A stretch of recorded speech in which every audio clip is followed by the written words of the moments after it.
Today we're going to be looking at the forgotten cousin of the Roland Juno 60, the EP-6060, and asking the question, why was it forgotten?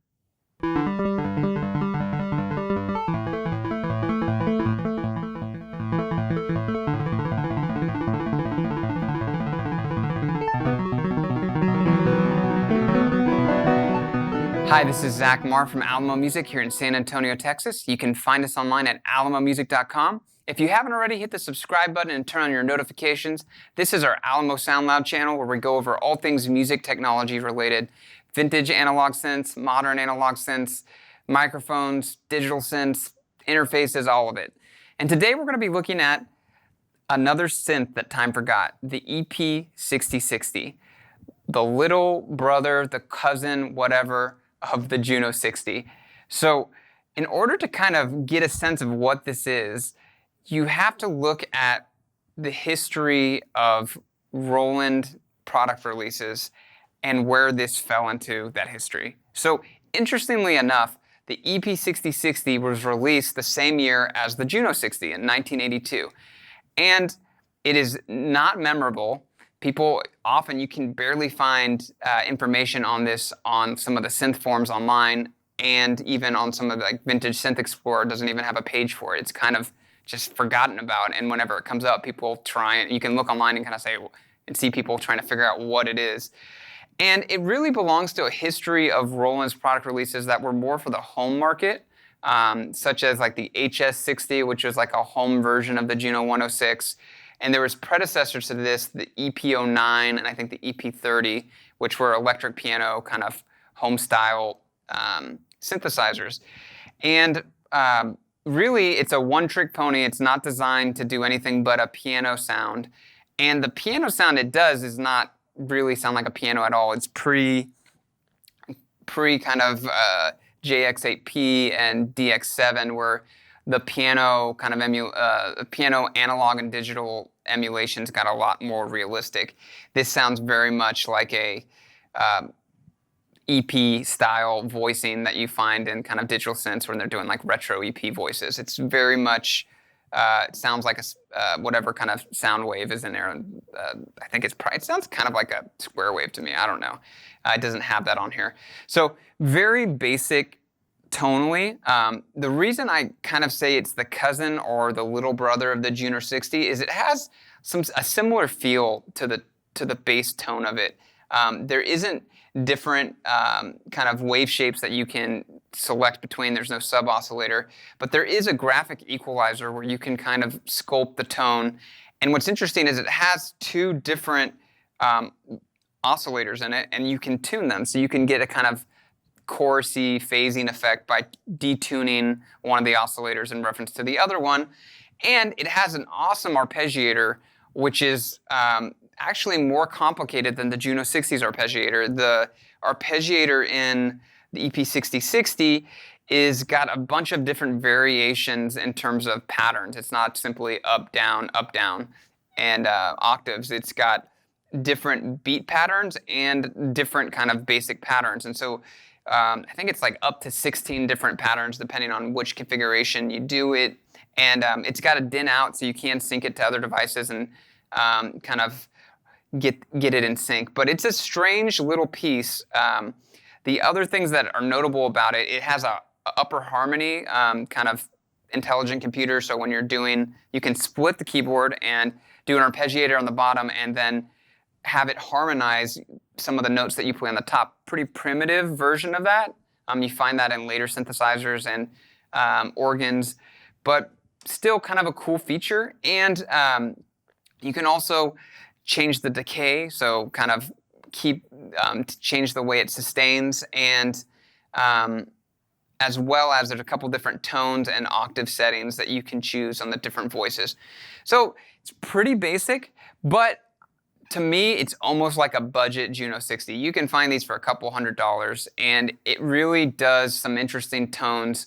And if you throw it through some effects, it gets really cool. It's a pretty cool little piece for a vintage analog synth that it's not a Juno 60, it's not a Juno 6, but it's from that era. It's got a similar build quality, and tonally, it's reminiscent. It's a cousin, at least. Maybe an ugly cousin, but definitely a cousin in the same family. So without talking too much more about it, I'm going to demo it. You can get a sense of what it is and what it isn't. Personally, I do think there's a reason why it was forgotten. It's not really usable as a piano, and it's really not a Juno 60 or a Juno 106. So it's kind of a limited. It's neither. It does neither well. It kind of does them both poorly. But you know, for $100, $200, not a bad buy. For $500 or $600, I see them going for that. I don't know. That's a little bit of a stretch, but cool piece nonetheless. We'll demo it. You can decide what you think, and yeah.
So I hope you can see how the EP-6060 is like and not like a Juno 60. It does some really interesting things. It is reminiscent of a Juno 60 in many ways, but it also falls short completely, and it makes sense why it was forgotten. It's an interesting little piece, but I wouldn't personally pay more than $200 for one. I think if you're online, they're going for like $500-600. If you're looking at spending that much, I think a much better option for a Juno 60S type synth is a JU06A by Roland, which is like an emulation of the 60 and 106, or the Behringer DeepMind 12 or 6. And we've done video comparisons, so you can get a sense of what those are like versus a Juno 60. Put the link right up there if you want to watch that. But love to hear your thoughts on the EP-6060. Do you own one? Have you played on one? Please leave a comment below.